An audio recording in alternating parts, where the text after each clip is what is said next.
살아계신 주님 감사와 찬양을 드립니다. 오늘도 우리에게 예배할 자리와 예배할 수 있는 건강을 주셔서 감사를 드립니다. 살아계신 주님, 이 시간 주의 성령께서 임하여 주시옵소서. 각 사람 한 사람에게 임하여 주시고 또 저에게도 임하여 주시고 방송을 듣는 사람들에게도 임하여 주시옵소서. 살아계신 주님, 이 시간 하나님의 말씀을 전하는 시간입니다. 하나님의 말씀을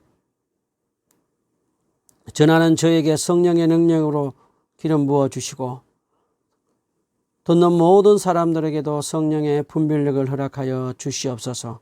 말씀을 듣다가 하나님의 음성을 듣게 하시고 말씀을 듣다가 상한 심령들이 치유받게 하시며 말씀을 듣다가 살아계신 예수님을 만날 수 있는 귀한 시간 될 수 있도록 축복해 주시옵소서. 감사드리며 예수님의 이름으로 기도합니다. 아멘. 오늘은 마가복음 9장 30절로 37절 말씀을 가지고 하나님의 은혜를 나누어 보도록 하겠습니다. 어제 신문을 읽다가 인상적인 글이 있어서 한번 나누어 보려고 합니다. 신문에 글을 쓴 분이 9월 달에 정신과 의사를 만난 적이 있었다고 합니다. 그 의사 선생님 말에 의하면 요즘 아이들을 두는 어머님들이 정신과에 많이 찾아온다고 했습니다. 코로나19가 장기화되면서 아이들이 집에 장기간 동안 머물게 되면서 아이들이 공부를 등한시하고 아이들이 살이 확진자가 되어서 어머님들이 아이들에게 잔소리를 하게 되고 또 아이들은 스트레스를 받아서 어머니에게 스트레스를 풀고 짜증을 내는 것을 그 어머니들이 받아주다가 보니 어머니들이 스트레스를 못 이겨서 정신과에 많이 온다고 했습니다. 그러면서 아이들과 어머님들이 밖에 나가서 야외 운동을 많이 했으면 좋겠다고 하면서 글을 마치는 것을 보았습니다. 저는 그 글을 읽으면서 많은 부분이 공감이 되었습니다. 저는 10대 아이들 3명을 지금 집에서 7개월 이상 이제 홈스쿨을 하고 있습니다. 제 아내는 5 식구 밥을 하고 빨래를 하고 가끔씩 아이들이 짜증내는 것 스트레스를 받아주고 고생을 많이 하고 있습니다. 저는 그런 아내를 위해서 시장도 같이 가고 또 요리도 가끔 해주고 김치도 만들어서 제 아내를 섬겨주고 있습니다. 이번 주에는 고생한 아내를 위해서 낡은 전기 압력밥솥을 교체해 주었더니 아내의 밝은 얼굴을 볼 수가 있었습니다. 그리고 어제는 또 파마를 해 주었습니다. 얼마나 기뻐하는 모습을 보여주는지 저도 흐뭇했습니다. 자, 저희 가족은 아침에는 하나님 말씀을 묵상합니다. 그리고 각자 흩어져서 또 자기 맡은 일들을 감당하고 저녁에는 모여서 감사 예배를 드립니다. 자, 그리고 우리는 또 육체 건강을 위해서 저녁에 같이 산책도 하고 주말에는 가까운 산에 가서 산책을 하기도 합니다. 그런데 코로나19가 장기화되면서 우리 집에 아주 새로운 또 문화가 하나 생겼습니다. 밤이 되면 제 아이들이 컴퓨터를 틀어놓고 스마트폰을 틀어놓고 스트레칭을 하고 에어로빅을 하면서 땀을 흘리는 아주 새로운 코로나19에 만들어 놓은 그런 새로운 문화가 우리 집에 하나 들어왔습니다. 자, 오늘의 본문은 예수님이 가이사랴 빌립보에서 가버나움으로 돌아오는 길에서 생긴 장면과 가버나움 집에서 있었던 이야기입니다. 마가는 본문 30절에서 예수님은 아무에게도 알리고자 아니하시니라고 기록해 놨습니다. 왜 그랬을까요? 예수님은 제자들에게 따로 가르치실 일이 있어서입니다. 31절 다 같이 한번 읽어봅시다. 시작. 이는 제자들을 가르치시며 또 인자가 사람들의 손에 넘겨져 죽임을 당하고 죽은 지 3일 만에 살아나니라는 것을 말씀하시기 때문이더라. 그러나 제자들은 이 말씀을 깨닫지 못하고 두려워하더라. 32절 이렇게 기록되어 있습니다. 자, 예수님은 31절에 두 번째로 십자가의 죽음을 당하고 부활할 것을 제자들에게 가르치기 위해서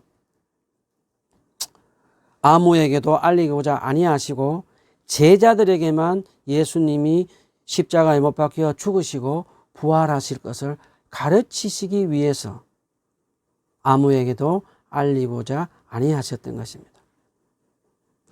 예수님은 제자들에게 하나님 나라의 복음을 가르치시기를 원했고 그들이 믿기를 원했습니다.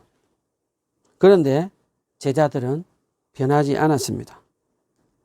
예수님은 8장에서 가이사랴 빌립보에서 또 9장 오늘 본문에서 또 10장에서 거듭 3번씩이나 예수님이 십자가에 못 박혀 죽으시고 부활하시는 그 복음을 제자들에게 가르쳐 주었지만 아직 제자들은 예수님의 십자가에 죽으시고 부활하신 것, 자기들의 죄를 용서해 주시고 자기들의 하나님 나라의 사도로 세운 것을 믿지 못하고 있습니다. 예수님의 십자가의 복음은 아직 제자들에게 복음이 되지 못하고 있습니다.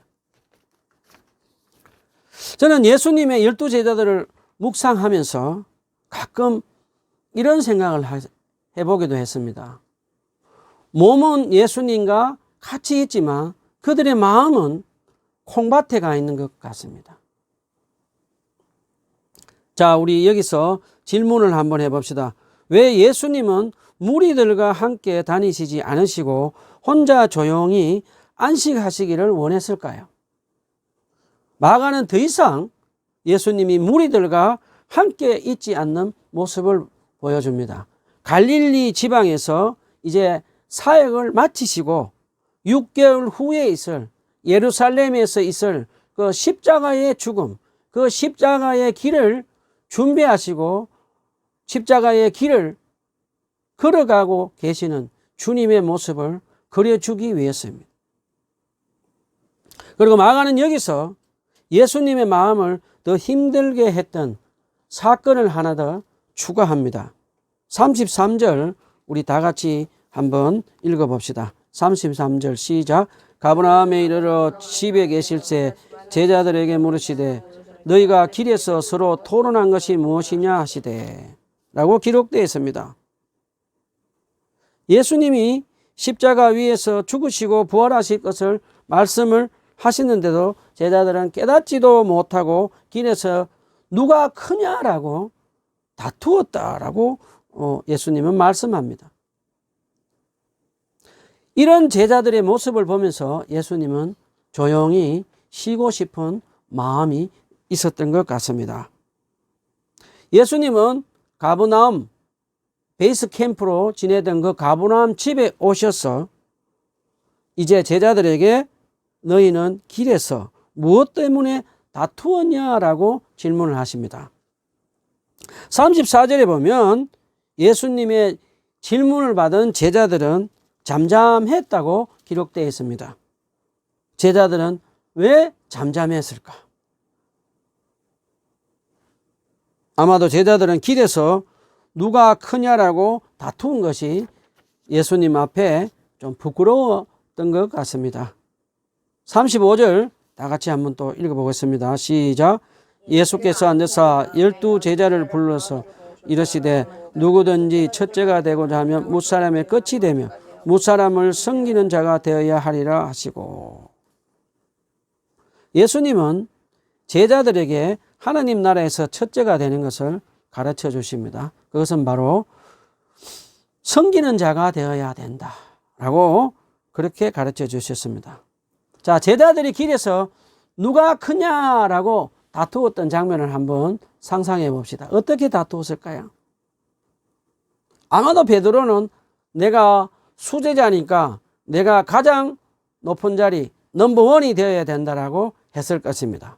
그리고 사도 요한은 내가 예수님께 가장 사랑받는 제자니까 내가 넘버원이 되어야 된다라고 그러면서 서로 다투면서 제자들의 모습을 보면 서로 경쟁하고 지배하고 싶은 그런 마음이 그들에게 있었던 것을 볼 수가 있습니다. 그런 제자들에게 예수님은 어린아이 하나를 안아주시며 내 이름으로 힘없고 연약한 어린아이를 영접하라고 말씀하셨습니다. 우리 여기서 질문을 한번 해봅시다. 예수님 당시의 어린아이들은 어떤 위치에 있었을까요? 예수님 당시의 어린아이들은 무시와 차별을 당하고 있었습니다. 랍비 요하나는 이렇게 기록해 놨습니다. 성소가 파괴가 된 후에는 예언자들에게 예언이 거두어져서 바보들과 어린아이들에게 주어졌다. 이렇게 기록했습니다. 이 기록에서 볼 수 있듯이 그 당시에는 어린아이들은 바보들과 동일시하게 취급을 받았습니다. 마가복음 10장 13절에 보면 부모들이 아이들을 데려와 예수님께 축복 기도를 받기 원했는데 제자들을 그들을 나무라는 모습을 보면서 그 시대의 약자인 아이들을 얼마나 무시하고 차별했는지 짐작할 수 있습니다. 자, 어린아이의 또 다른 영적인 해석으로는 낮은 계층에 살면서 무시와 차별을 받는 사람들이라고 할 수 있습니다. 37절 우리 다 같이 한번 읽어봅시다. 시작. 누구든지 내 이름으로 어린아이 하나를 영접하면 곧 나를 영접하며 누구든지 나를 영접하면 나를 영접함이 아니요 나를 보내신 이를 영접함이니라. 누구든지 내 이름으로 영접하면 의미는 예수님의 사랑 때문에 영접하는 것으로 우리가 그렇게 해석할 수 있습니다. 내 이름으로 영접하면 예수님의 이름으로 영접한다는 것은 예수님의 사랑으로 우리가 그런 어린아이 같이 또 무시와 차별을 받으며 살아가는 그런 사람들을 영접하는 것입니다. 한마디로 축약하면 예수님의 사랑으로 그런 사람들을 섬기라는 그런 뜻입니다. 자, 마가복음에서 예수님이 섬긴 사람들은 어떤 사람들이었습니까? 회당에서 버림받고 회당에 갈 수 없는 사람들, 아웃캐스트들입니다. 세리들, 죄인들, 병자들, 가난한 사람들이었습니다. 자, 그러면 예수님이 섬긴 이런 아웃캐스트들, 가난하고 죄인들이 병자들, 이런 사람들을 섬기는 예수님의 기본 정신은 어떤 것이었습니까? 그것은 바로 스플랑크이 조마이라는 헬라어고 한국말로는 불쌍히 여기사, 연민 이라는 뜻입니다. 그러면 예수님이 이들을 섬겼던 이 섬김의 기본 정신의 사랑은 아주 독특한 것이었습니다. 창자가 찢어질 듯한 아픈 연민의 사랑으로 불쌍히 여겼었습니다. 예수님의 한마디로 사역의 기본 정신은 사람들을 연민의 사랑으로 섬기는 것이었습니다. 초대교회의 예수님의 제자들은 예수님이 오늘 본문에서 가르치신 이 가르침을 실천하며 살았습니다. 초대교회사를 통해서 예수님의 가르침인 어린아이 같이 낮은 자를 사랑으로 섬긴 사람들을 한번 찾아보도록 합시다. 바울 사도가 기록한 로마서 16장에 보면 여러 사람들의 이름이 거론됩니다. 그 중에서 몇 사람의 인상적인 이름이 나옵니다. 16장 3절에 보면 브루스길라와 아굴라 부부 이름이 나옵니다. 평신도 부부 선교사로 텐트 메이커로 자비랑 선교사를 했던 부부입니다. 이 부부는 여러 교회를 개척하고 하나님 나라의 복음을 전파했던 사람들입니다. 이 사람들은 사도도 아니고 그저 평신도 선교사였습니다. 이 사람들은 모델로 해서 우리가 생각을 해본다면 지금 우리가 평신도 전도자들, 평신도 성경교사들, 평신도 선교사들이라고 우리가 생각하면 될 것 같습니다. 자, 브리스길라와 아굴라는 유대인으로서 먼저 로마 교회에 와서 개척을 하고 있었습니다. 이 브리스길라, 아굴라는 사도 바울과 동력했던 그런 사람들입니다. 또 16절에 보면은 암블리아라는 이름이 나옵니다. 이 사람은 로마 황제의 가문의 사람입니다. 16장 9절에 보면 우르바노라는 노예 출신이 나옵니다. 그 다음에 스다구 귀족 출신이 나옵니다. 그 다음에 16장 12절에 보면 사랑하는 버시라는 이름이 나오는데 이 사람은 여성 노예 출신입니다. 자, 이렇게 다양한 배경의 출신들이 모여 있는 것이 로마 가정교회였습니다. 로마 가정교회에서 귀족들과 노예들이 서로 사랑하며 섬긴 것을 우리는 볼 수 있습니다. 자, 초대교회 예배와 전도 알렌 크라이드 교수님의 책에는 이런 내용이 기록되어 있습니다. 203년 카르타고 원형 경기장에서 순교했던 사람들의 이야기입니다. 귀족 출신의 비비아 퍼페투아가 노예 출신은 레보카투스와 페리스타스에게 거룩한 입맞춤을 하며 사랑으로 섬기며 순교하는 장면이 목격되었습니다. 그 모습을 보면서 원형 경기장에 있던 많은 로마 제국의 사람들은 적잖은 충격을 받았습니다.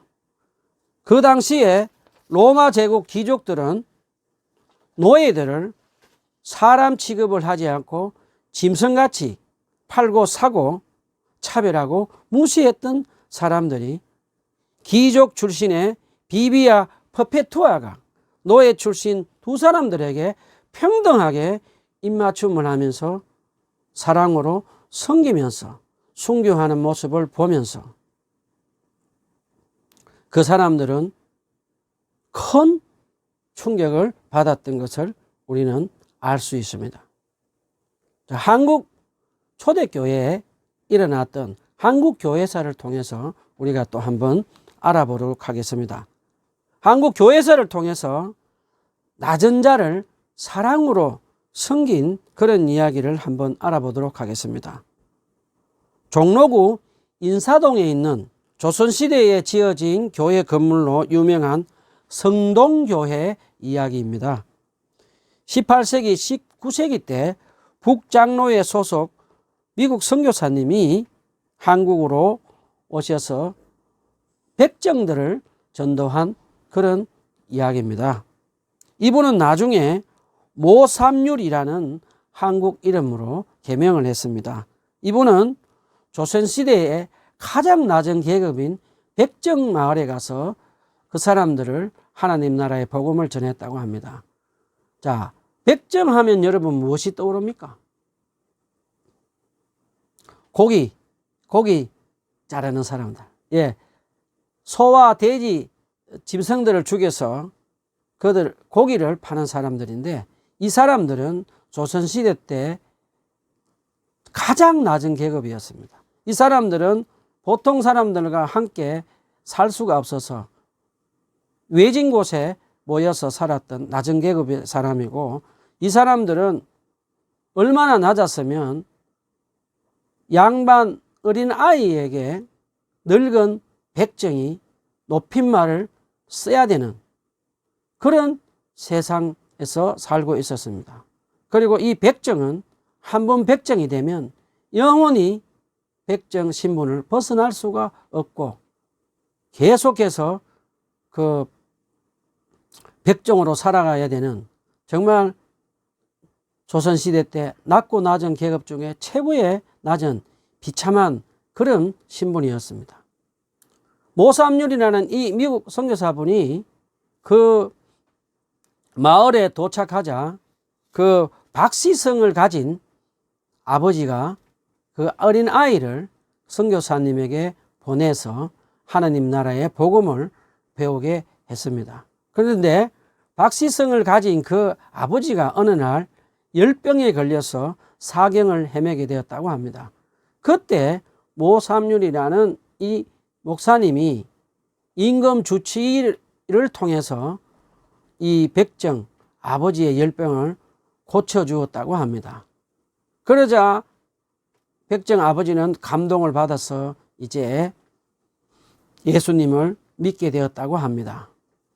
그래서 이 백정은 모삼률 선교사님을 통해서 예수님을 영접하고 이제 성춘이라는 이름도 그 목사님을 통해서 이름도 받고 박성춘이 되었다고 합니다. 그러면서 이 박성춘 백정은 다른 많은 사람들을 전도해서 교회에 나왔다고 합니다. 그런데 그 당시 교회에 나왔던 양반 출신들이 백정들이 교회를 오니까 모두 다 교회에 나오지 않았다고 합니다. 그래서 교회가 두 교회로 나뉘어졌다가 다시 하나님의 은혜로 다시 하나가 되었다고 합니다.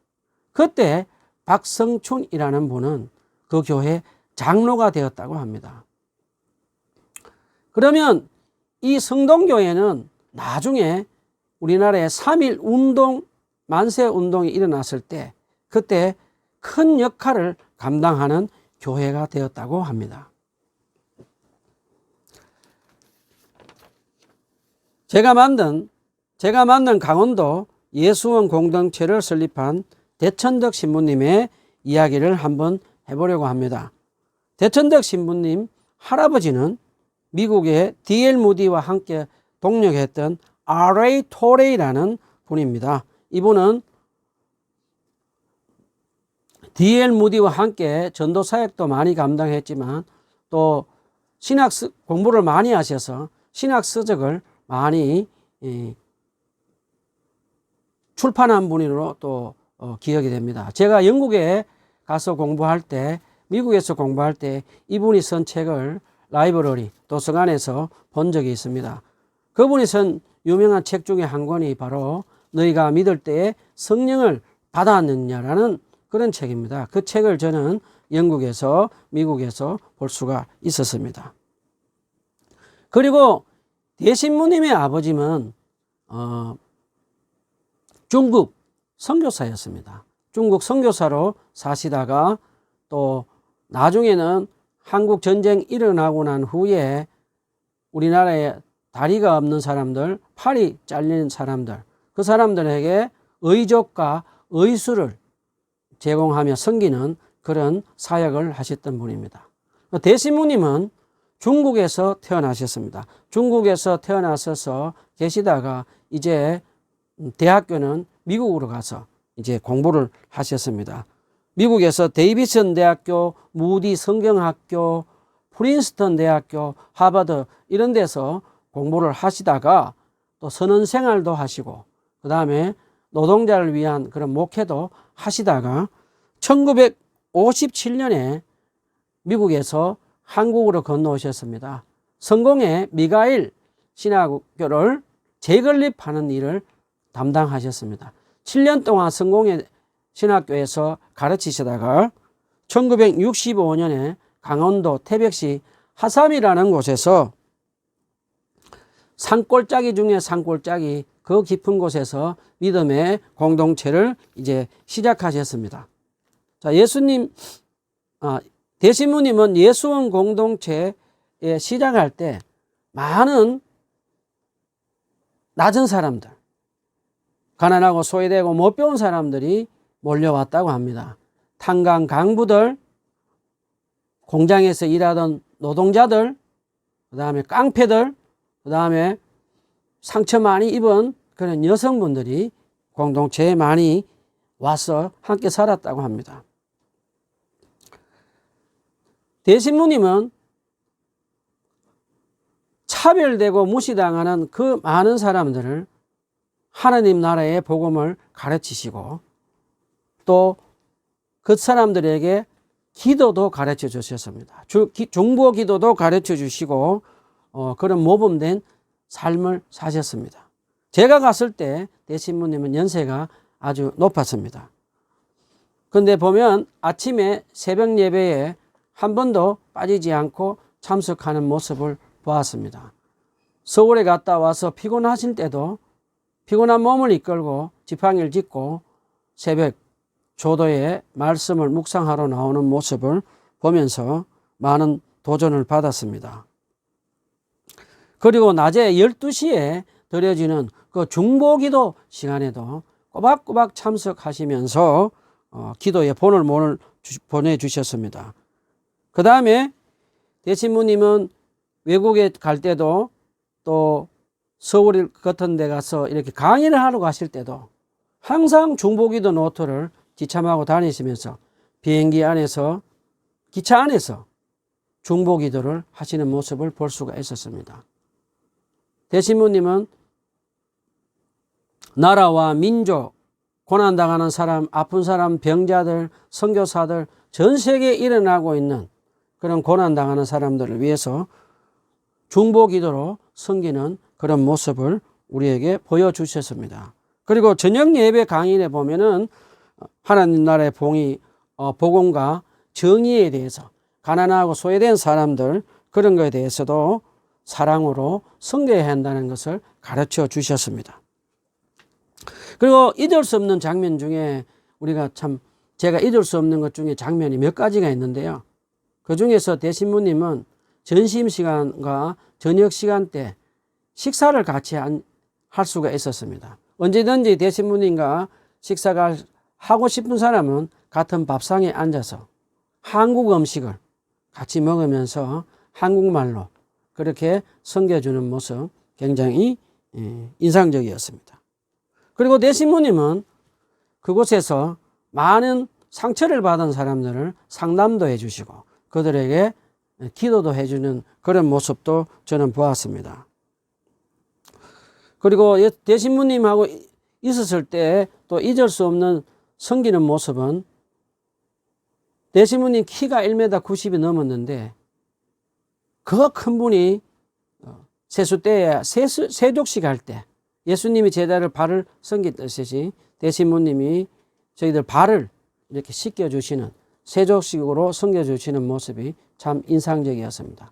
그리고 대신부님은 2박 3일 동안 가난한 사람들 나그네들이 돈 없이 2박 3일 동안 무료로 숙식하며 쉬었다 갈 수 있도록 그렇게 또 섬기는 모습도 저는 보았습니다. 어느 날 예배 시간에 대신부님이 예배 중에 갑자기 이런 말씀을 하셨습니다. 요즘 제가 너무 유명해져서 책도 많이 팔리고 손님들도 너무 많이 찾아오고 그렇게 해서 내가 교만해진 것 같다라고 하면서 무릎 꿇고 앉아서 우리들에게 안수기도를 해달라고 하는 그런 모습을 보면서 하나님 앞에 겸손하게 하나님께 끝까지 순종하는 사시는 그런 모습을 볼 수가 있었습니다. 그리고 마지막으로 잊을 수 없는 대신부님의 사랑으로 섬기는 모습은 예수원에는 큰 안건이 있으면 회원들이 모여서 투표로 그렇게 결정을 합니다. 그런데 대신부님은 설립자이면서 회원들을 지배하거나 군림하지 않으시고 대신부님이 자기 의견을 내놓아도 회원들이 투표로 반대해도 대신부님은 그것을 받아들이고 자기 의견을 내려놓으시며 사랑으로 섬기는 모습을 볼 수가 있었습니다. 대신부님은 낮은 자들, 가난하고 소외되고 못 배운 사람들을 형제 자매로 부르며 예수님의 사랑으로 섬기는 삶을 보여주셨습니다. 자, 예수님의 사랑으로 가난하고 소외되고 못 배운 사람들을 형제 자매로 섬기는 대신부님의 사랑의 섬김을 통해서 많은 사람들이 하나님 나라의 복음을 듣고 예수님을 인격적으로 만나서 하나님 나라에서 영원히 예수님과 함께 살고 있는 사람들이 많이 있습니다. 그 중에 많은 사람들은 또 평신도 선교사로, 평신도 성경교사로 섬기고 있고, 또 어떤 사람들은 목회자로 섬기고 있습니다. 대신부님에게 배운 것은 예수님의 연민의 사랑으로 나보다 못한 사람들, 소외되고 가난하고 못 본 사람들을 예수님의 연민의 사랑으로 섬기는 삶의 모본을 보고 배울 수가 있었습니다.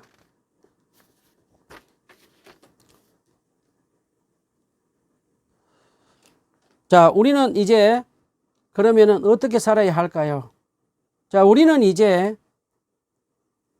많은 우리보다 먼저 예수님을 믿었던 사람들을 통해서 복음을 받아서 우리가 이제 반대로 이제는 우리가 아직 예수님을 믿지 않고 있는 많은 사람들을 위해서 전 세계에 나가서 예수님의 연민의 사랑으로 복음을 가지고 섬기고 있습니다. 그러면 우리는 이 추석에 그러면 어떻게 살아야 될까? 한번 생각해 봅시다. 자, 우리가 해야 될 일은 아직도 우리 가족들 중에, 우리의 주위에 있는 친구들 중에 예수님을 믿지 않는 사람들에게 하나님 나라의 복음을 계속 전해야 합니다. 그 예수님이 나를 사랑해서 십자가 위에서 죽으시고 부활해서 내 죄를 용서하시고 하나님 나라에서 하나님의 사랑받는 자녀로 영원한 생명을 누리게 해주신 이 복음을 우리는 계속 전해야겠습니다. 그리고 우리가 어렵고 힘들고 고통스럽더라도 계속해서 그분들을 섬기고 기도하며 하나님 나라의 복음을 예수님의 연민의 사랑으로 계속 전하며 섬기도록 합시다. 그리고 고난 중에 있는 사람들 위로의 전화도 하고 또 위로의 메시지도 보내주면서 예수님의 연민의 사랑으로 그들을 섬기도록 합시다. 그리고 추석 연휴를 맞이해서 재정적으로 어려운 분들이 있으면 우리가 예수님의 연민의 사랑으로 그분들께 돕는 손길이 되도록 합시다. 올 추석 연휴에는 주위에 있는 사람들 예수님의 연민의 사랑으로 섬기는 추석 연휴가 되었으면 좋겠습니다. 아멘.